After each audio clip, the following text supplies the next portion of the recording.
عزيزي برج الجوزاء، مهنيًا معنا توقعات يوم الخميس 22 شهر 8 2024. مناخ جيد على الرغم من بعض المعاكسات. تستقبل هذا اليوم من الشهر بمعنويات مرتفعة وقدرات كبيرة وثقة بالنفس.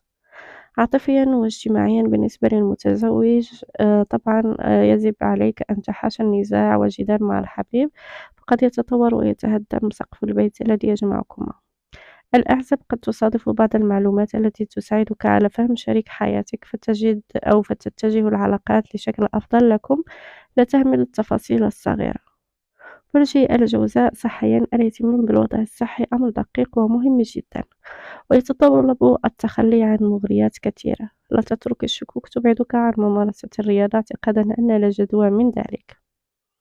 عزيزي برج الجوزاء، لا يجوز أن تعثر الطاقة في أمور أو مشاريع سخيفة، بل عليك التقدم مهنيا حتى تلاقي جهودك تقديرا.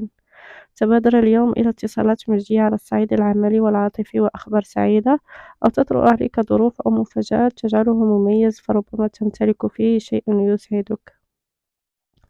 عزيزي برج الجوزاء، التغيير ممتع ويعطي للحياة طبعا مميزا بلا ملل.